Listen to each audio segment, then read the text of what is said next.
Hello guys, welcome to new vlog. So ఇవాళ నేను ఇంట్లోనే ఉన్నా, కొత్త హెయిర్ స్టైల్తో ఉన్నానని చూస్తున్నారా. సో నాది ఒరిజినల్ ఏది హెయిర్ స్టైల్ ఉంటుందో నేను అదే పెడతాను అనమాట, ఈమోజీ.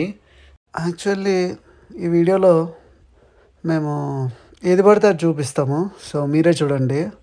ఇదిగోండి తాడు బట్టలు ఆరేసుకోవడానికి.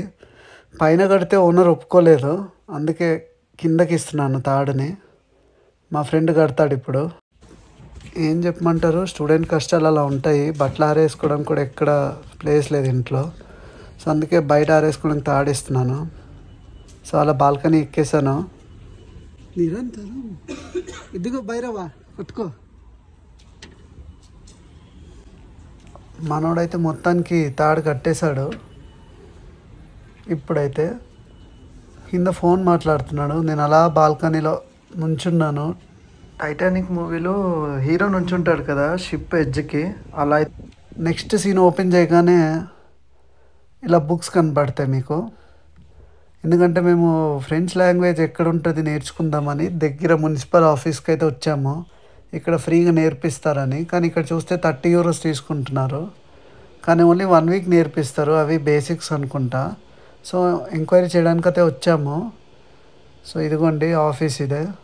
సో మా ఫ్రెండ్స్ ఉన్నారు, అలా ఎంక్వైరీ అయితే చేసాము. అలా సినిమాటిక్గా ట్రై చేస్తున్నా. సో ఇక్కడ బుక్స్ ఎందుకు పెడతారంటే ఎవరైతే చదవరో వాళ్ళు ఇక్కడ పెడతారన్నమాట, మనం ఫ్రీగా తీసుకోవచ్చు ఆ books.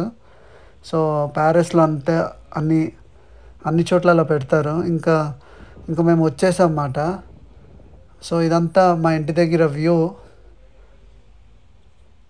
So next day SIM కొనడానికైతే వెళ్ళాను. సో మా ఫ్రెండ్కి సిమ్ కావాలంటే, సో ఇతను కేరళ అబ్బాయి. సో ఇంకో అతను హేమంత్, మీకు ఆల్రెడీ వీడియోలో చెప్పాను.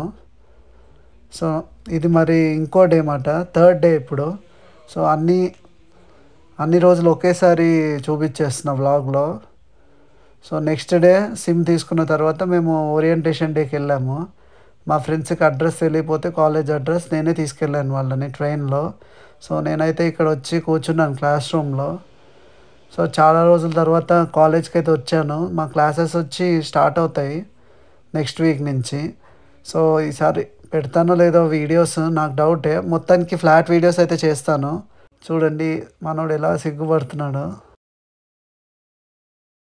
నల్లోడా జీవితంలో పైకి వెళ్ళటం అంటే ఇదేరా. ఓహో ఏంట్రా ఎదవా వచ్చేసింది లిక్. అలా పైకి అయితే వచ్చేసాము. జీవితంలో పైకి వెళ్ళడం అంటే ఇదే. సో డైలాగ్ పెడదాం అనుకున్నా, కానీ కరెక్ట్గా ఎస్కలరేటర్ ఎక్కుతుండగా పెడదాం అనుకున్నా. సో అలా పెట్టేశాము. మా వాళ్ళకైతే ఫుడ్ ఆకలేస్తుంది, పొద్దునుంచి అలసిపోయారు. నెక్స్ట్ వ్లాగ్లో చూపిస్తాం మేము ఎక్కడికి వెళ్ళామన్నది, అది సర్ప్రైజ్ మాట.